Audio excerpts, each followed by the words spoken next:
IPL అనగానే T20 star బ్యాటర్ల విధ్వంసం, world class బౌలర్ల అద్భుతమైన స్పెల్స్, జాంటీ రోడ్స్ను గుర్తు చేసే ఫీల్డింగ్ విన్యాసాలు ఇవే అనుకుంటే పొరపాటే. రికార్డులతో పాటు పలు వివాదాలకు కూడా ఐపీఎల్ కేర్ ఆఫ్ అడ్రస్గా నిలిచింది. స్పాట్ ఫిక్సింగ్ ఉదంతం నుంచి బజ్జీ శ్రీశాంత్ చెంపదెబ్బ వివాదం, గంభీర్ కోహ్లీ పంచాయతీ వరకు ఇలా చాలానే ఉన్నాయి. ప్రతి సీజన్లో రసవత్తర సమరాలే కాదు, పలు వివాదాలు జరుగుతూనే ఉంటాయి. గడిచిన 17 సీజన్లో అనేక వివాదాలు జరిగాయి. మ్యాచ్ ఫిక్సింగ్ ఆరోపణలు, ఆటగాళ్ల సస్పెన్షన్, వాగ్వాదాలు ఇలా చాలానే చోటు చేసుకున్నాయి. ఈ వివాదాలతో ఆటగాళ్లు కూడా సస్పెండ్ అయ్యారు. కేవలం ఆటగాళ్లు మాత్రమే కాదు, ఆయా ఫ్రాంచైజీల యజమానులు కూడా ఈ వివాదాల్లో చిక్కుకున్నారు. 2013లో ముంబై ఇండియన్స్ తరపున హర్భజన్ సింగ్, పంజాబ్ తరపున శ్రీశాంత్ ఆడారు. అయితే మ్యాచ్ అనంతరం శ్రీశాంత్ని హర్భజన్ సింగ్ చెంపదెబ్బ కొట్టడం పెద్ద దుమారాన్నే రేపింది. అనంతరం శ్రీశాంత్ అసభ్య పదజాలం వాడడం వల్లే హర్భజన్ చేసుకున్నట్టు తెలిసింది. దీనికి సంబంధించి హర్భజన్పై బీసీసీఐ చర్యలు తీసుకుని అతన్ని సీజన్ నుంచి సస్పెండ్ చేసింది. ఇదిలా ఉంటే లీగ్ చైర్మన్ లలిత్ మోడీ 2010లో అవినీతి ఆరోపణలతో సస్పెన్షన్కు గురయ్యాడు. ఇక 2012లో చోటు చేసుకున్న స్పాట్ ఫిక్సింగ్ కుంభకోణం ఐపీఎల్లో సంచలనం సృష్టించింది.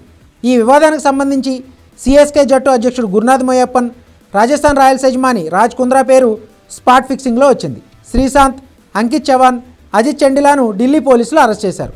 ఈ ముగ్గురుపైన జీవితకాల నిషేధం విధించారు. అలాగే చెన్నై, రాజస్థాన్ జట్లను 2 సీజన్ల పాటు సస్పెండ్ చేశారు. దీంతోపాటు ముంబైలోని వాంఖేడే స్టేడియంలో భద్రతా అధికారులతో షారూఖ్ ఖాన్ వాగ్వాదం కారణంగా ఆయన్ని స్టేడియంలోకి ప్రవేశించకుండా 5 ఏళ్ల పాటు బ్యాన్ చేశారు. ఇక లీగ్ ఫైనాన్షియల్ రూల్స్ను నెరవేర్చలేకపోవడంతో అప్పటి డెక్కన్ చార్జెస్ పైన వేటు పడింది. ఇక ఐపీఎల్ సీజన్లో డ్రగ్స్ వాడినట్టు ఆరోపణలు రావడంతో పూణే వారియర్స్ ఆటగాళ్లు రాహుల్ శర్మ, వేన్ పార్నెల్ను కూడా ఇదే ఏడాది అదుపులోకి తీసుకున్నారు. ఇదిలా ఉండగా రాయల్ ఛాలెంజర్స్ బెంగళూరు తరపున ఆడిన ఆస్ట్రేలియా క్రికెటర్ ల్యూక్ పోమర్స్బాచ్ ఒక అమెరికన్ మహిళ చేసిన వేధింపుల ఆరోపణలతో ఢిల్లీలో ఇదే ఏడాది అరెస్ట్ అయ్యాడు. ఇక 2013 సీజన్లో విరాట్ కోహ్లీ, గౌతమ్ గంభీర్ మధ్య తీవ్ర వాగ్వాదం జరిగింది. ఆర్సీబీ, కేకేఆర్ మధ్య జరిగిన మ్యాచ్ అనంతరం గౌతమ్ గంభీర్, విరాట్ కోహ్లీ మధ్య మాటల యుద్ధం జరిగింది. వీరిద్దరూ దాదాపు కొట్టుకునేలే కనిపించారు. కానీ అక్కడ ఉన్నవారు కలగజేసుకోవడంతో గొడవ సద్దుమడిగింది. వీరి గొడవకు సంబంధించిన వీడియో సోషల్ మీడియాలో పెద్ద ఎత్తున వైరల్గా నిలిచింది. ఆ తర్వాత కొన్ని సంవత్సరాల పాటు వీరిద్దరి మధ్య ఆ వివాదం కొనసాగుతూనే వచ్చింది. మరోవైపు 2019 సీజన్లో పంజాబ్ స్పిన్నర్ అశ్విన్ చేసిన మంకడింగ్ అవుట్ తీవ్ర వివాదాస్పదమైంది. రాజస్థాన్తో మ్యాచ్లో జాస్ బట్లర్ను మంకడింగ్ చేయడం ద్వారా అశ్విన్ పెవిలియన్ పంపాడు.